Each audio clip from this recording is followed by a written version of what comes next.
family therapist, and he's so gracious to help us go through this conversation. Been in counseling for 36 years. Yes. Goodness me. 36 years.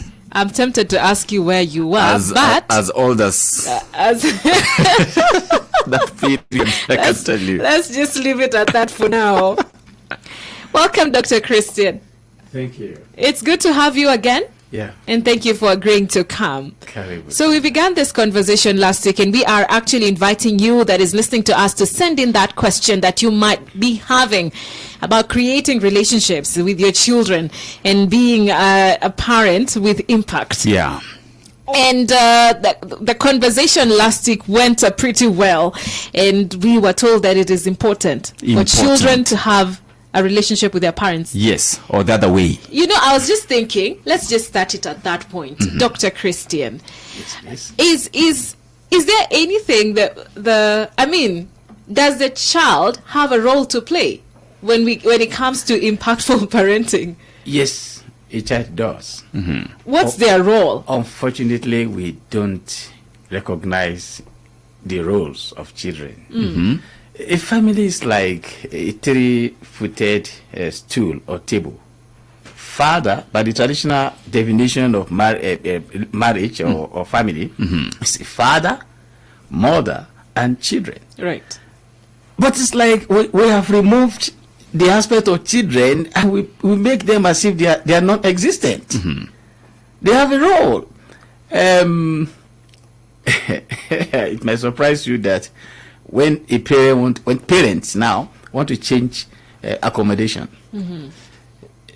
they just take it. Hey, we're moving. Let's go. And this guy has been here for 5 years, having friends and all that. Oh, wow. We don't bother. We don't. We just, you are part of our property. Mm-hmm. Then I just go. The question: did you ask this guy? Some people divorce. They don't carry their kids along. They don't tell them, oh, this is what will happen. You want to buy a new car? I prepare my kids. I say, Daddy is thinking to do this. Oh, that is Shaka. Shaka is, let us just manage it. Mm-hmm. But I say, okay. By the time I prepare them and we now got it, and I say, oh, that car is good. Otherwise, they are not going to enter that car with you. The role of children in marriage or family or relationship or whatever you can think about, which we already killed, is the inspiration. You see, do you know that some people desire to have them, they don't have them? That's true. Some fly overseas to go and do that, they see never. And the fact that God has put these ones, that you might be a partner as a parent with God, hey, then they gladden our heart. The children, and they remind us of our past, and they remind of our responsibility. Above all, parenting. You can do it. It's like they are our little detective, our little judge. I mean, this is the responsibility I've had. Number one is they are serving as checks and balances. Whether you are doing well, whether you are not doing well, whether you are responsible, whether you are that kind of thing, they can even tell you, Mom, you shouted that time. Nobody has ever spoken to you like that. Dad, why did you treat me that way as if I'm non-existent? You don't know, because we are not paying for the service children render. We don't know they have roles. Oh wow! Yeah, right. So they have a lot of roles. I mean, they, apart from gladdening your heart, of course, they can always try to fix some things for you. But emotionally, they should stabilize us. When you see that, this is the great thing the Lord has. I mean, this thing came out of me. I mean, this thing is in the family. If you don't have them, you don't know what others are enjoying. Right. And if you have them, you mistreat them, or you don't take advantage of speaking with them and making them who they are. I'm being practical, I'm a grandfather, so I know what it takes. I will tell you one role. Sometimes my kids can be very, very playful. New umbrella you have never used. You see, you come home, you see they already play with it, and sometimes they might get removed. So I took this umbrella to the repairer, and I told the repairer, please tighten it so hard that my children will not destroy it. But I'm a communicator. I saw somebody that was seated here, he frowned. I said, sir, why are you frowning? He said, nothing, I'm not doing anything. I said, no, you frown. Tell me. He said, I have a sister. The sister was around 45, stinkingly rich. But each time she built a new house, they celebrate it and whatever, the sister will be very happy. But getting home, she began to cry. The brother said, what is the problem? He said, she would say, I wish that somebody, after I painted white, and this somebody would just smear it, and somebody would cry now, say, hey, come and see Junior, how it has smear. And I would now say, do you want to waste my money? The brother says, ma, I can, if it is just to dent it, I can dent it. Say, am I talking about that? I'm talking about my child, my own child. She buys new cars, and I said she want to be told that somebody throw stones at the screen. Say, this expensive motor, my son, you want to kill me? He said, auntie, let me go and break it. He said, no, I'm not talking about that. He said, they don't have a role. They gladly comfort people. It's a comfort. Children bring comfort, not sorrow. We don't have to see them as enemies we're competing with. They have their roles. I wish you accept that responsibility. Wow. That's great. Amazing. Okay, so just quickly to have a recap of, areas that we should prioritize. Then we can continue with the conversation, Dr. Christian. You mentioned communication. Yeah. Please take us through some of those quickly as we get to today's conversation. Yeah. Sometimes we don't communicate with our kids. It's like you don't relate. That is it. Yeah. How will you say you relate when you are not communicating?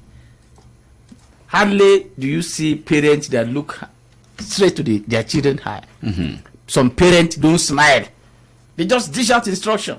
Have you done your schoolwork? Have you done this? Are you ready? Get to the car. No. We should communicate with them. Yeah. Sometimes we can write letters to them. We are in the same house. Some children will not listen to you. They don't want to hear when you are talking to them one-on-one. Sometimes you can just slip a letter, some instructions. Say, hey, I like the way you are doing, but I want you to do this, to consider this aspect. You are living in the same house, but you sleep it under his pillow. And he will read. And he might say, oh, daddy doesn't want to see what I'm doing again. I might change. That is communication. Communicate with what you have.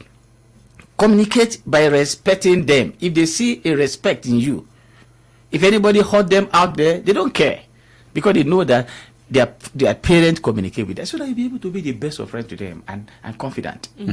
Communication, right? Verbal communication, written communication, all sorts of communication, and with your pesa too, with your money. Communicate with them, spoil them, pamper them in whatever form, and make your demands from them as well. All right. Okay, you also mentioned treatment, validation, among other things. So, Frank, probably we can, get into today's, continue rather, with the conversation. And of course, I was trying to wonder, Dr. Christian, I was trying to wonder, what if we have the case of a single parent? Yeah. Right? How do they manage, the relationship with their children? I know it's very tricky, because a single parent, if it's a mother, will have to act father while she's a mother. You have to act it, because you don't want to pamper this child and people will blame you, and you even blame yourself. Yes, but there's nobody that cannot have good communication or relationship. For instance, you see, I must give kudos to mothers. Do you know they are very close to their children than fathers are? Very, very. Because they have advantage. Yes. When you breastfeed your child, you look straight into his eye.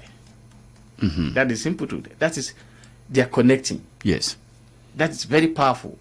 And that is why when the child is overseas, he comes home, he will go to mommy's room and give mommy $5,000.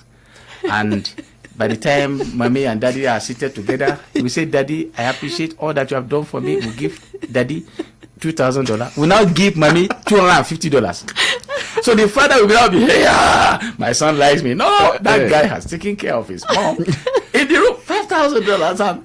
So it's because of the secure attachment they have had. You breastfeed your child, and of course, unfortunately now, yes, we give, instead of giving our children human milk, we give them cow milk.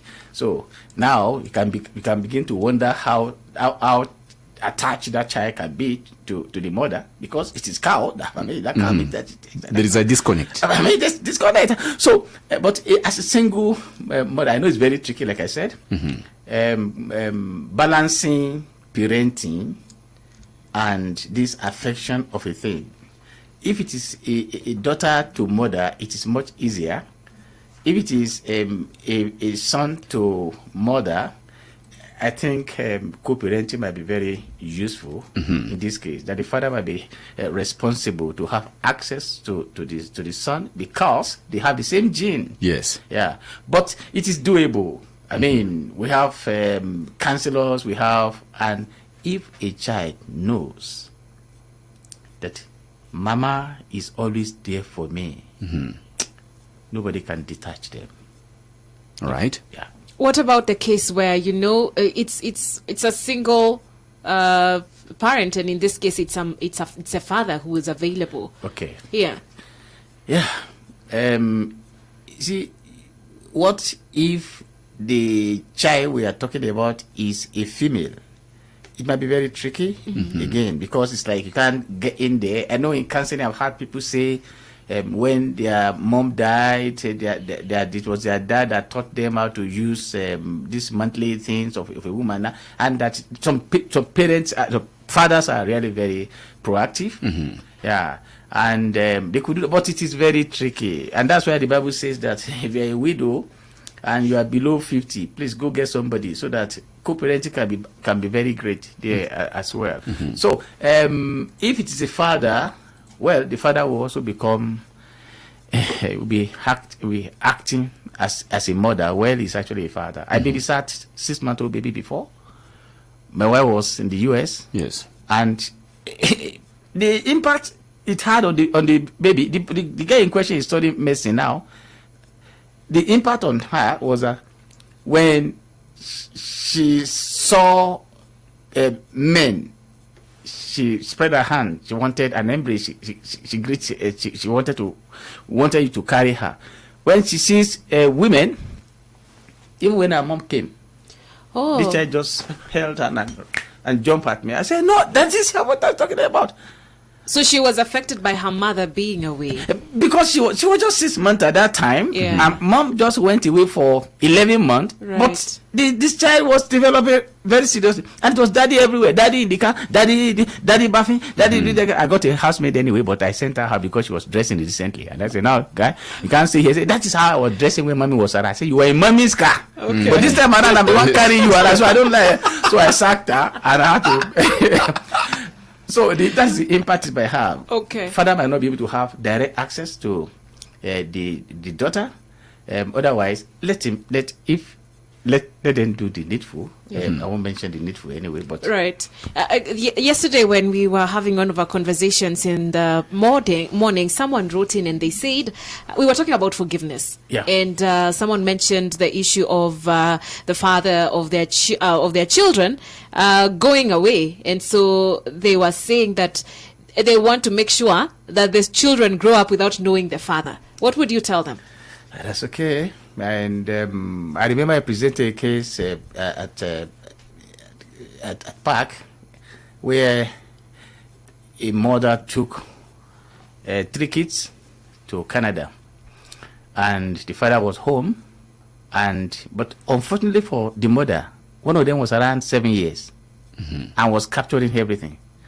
So the lady became a lawyer and now took her mom to court. Say, "Well, you didn't seek our permission at that time." He said, "You are kids. It's because of you." He said, "I'm sorry, I was 7. I know what is happening." Wow. And yes, and there are some definitions and whatever. Christian, that man is my father, he's not my dad, but then I got a father, I want to know my father. You got to let them know, their father. It is good. It's their responsibility. I mean, it's their right. They have to know. Yes. Even if you don't want to forgive that guy, the father cannot be cut off. It's the father. They will father that child. Somebody doesn't have a source. Yes. Even if you are not forgiving that person. That's why I said the other time, we don't appreciate our children position and their role. See, you are a different entity. You are a mother, you are a father, but children, they have their status. Give them their status. I want to know my father. It does not matter whether you have problem with each other. But for me, I want to have linear relationship with my father. Don't regulate me. Don't steal me from my father. I'm saying that it is necessary that you make people know. Otherwise, what did we say? You're a bastard. All right. Because you don't know your father. How can you prove it? Yeah. All right. Okay. And now, just talking about the issue of parents, you see parents trying to hide children from their other parent. Yeah. Now, bringing in the conversation about today's parent who's very busy. Yeah. All right. Who's very busy right now. Yeah. How do they strike the balance between work and, parenting? That's very simple. It's garbage in, garbage out. As you lay your bed, you lie on it. That is how they want their future to be. Right. I mean, frank here. Sometimes I met him, it was raining, that was some 20-something years ago. I met this old man, and I said, Papa, you want to go to your flat? He said, yes, my son, I want to. I held him, but he was smelling and all that. Anyway, I led him to his room. But I'm always very curious. So I get somewhere, I talk to the deputy registrar of the university. I say, that guy that is there, what happened? He said, he got money, he abandoned his wife and the children, he got another wife, and that one sold everything and all that, and that was why nobody took care of it. One of these children will just come, pay the rent, give allowance and buy food and all that. There was no connection. All right. So if you are busy, by the time you come home, then go and let your business, your money, your riches, whatever, begin to do conversation with you. That is a simple truth. In China, I got someone that was saying, he's a Nigerian, a client, he's a Nigerian, was saying, I only marry their daughter. Why should they be living here? I said, hey, let us converse with this lady. What's your culture? He said, the culture is when you are children, your parent will take care of you, whatever that happens. Now, by the time you are an adult, you take care of your parents. So if you have so much of money, build houses for your parents and fund them, feed them until they die. If you are not so resourceful, bring them to your house and they live with you. It's a garbage in, garbage out. You have to take care of the children now, because those people you see in offices, places and whatever, they can never be there all the time. Your children is your family and they will be there. And if you don't build them well, I am so sorry to say this, it's like you don't have future as a parent. Wow. They'll be waiting for you somewhere. Even if they are not waiting, because you don't build them, they will not be there to assist you, to help you, and they will not have emotional attachment. They will not have one, secure one, because you have never been there for them. I said, what are you expecting again? Yeah. That is why, Frank? Yes. Sharon? Yes. We take people to homes where they take care of the elderly. Yes. elderly homes. That is why, because there's no connect. In Africa, my mom just died February 9th at age 110. 110. Yeah, my daddy died at age 130 in 1972. So, those guys are very old. Wow. Anyway, now, but died in our son's house, surrounded by children. The children you did not take care, they don't take you to old people's home. And that is where they pay whatever. Why? Because they don't have any connection. And we are having that now in Africa. Right. Yeah, actually, there was a study the other day. We were having a conversation about there is projected to be a rise of those homes in Africa. Yeah. I think because we are failing on that part that you're bringing about. It's a situation of what you plant. Yes. Is what you sow. What you reap. What you reap. Yeah, exactly. So if you don't do well, then chances are, the conversation will be like so in the future. There's someone here with a question. They ask, kindly advice on how to deal with a 9-year-old daughter who gets moody whenever you tell her no. My concern is that she remains moody for a long time, even after explaining to her the reason behind the no. I don't like seeing her sad. Great. It is not just no that is causing that child to be moody. The parents should study the time the child is happy and as against the time she's moody. You see, there might be some underlying, possibly mental or physical condition. Maybe even medication can cause it sometimes. And so it could be some issue with the mind.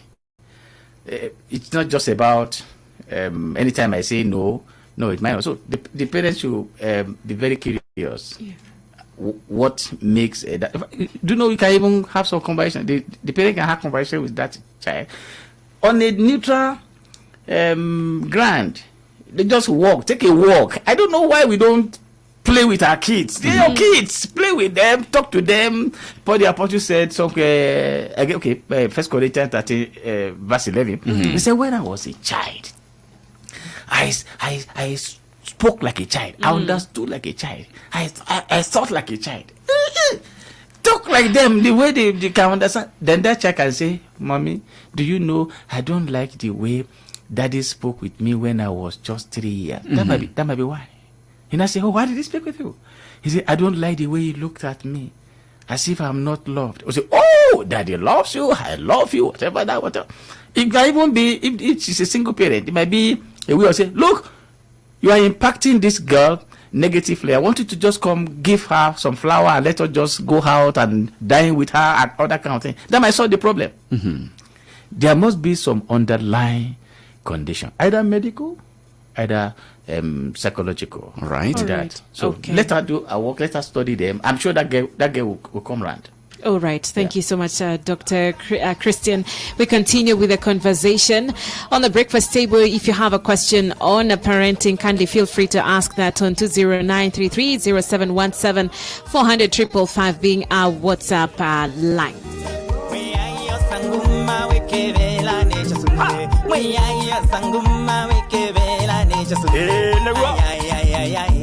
Satani we musinga na Yesu ni musinga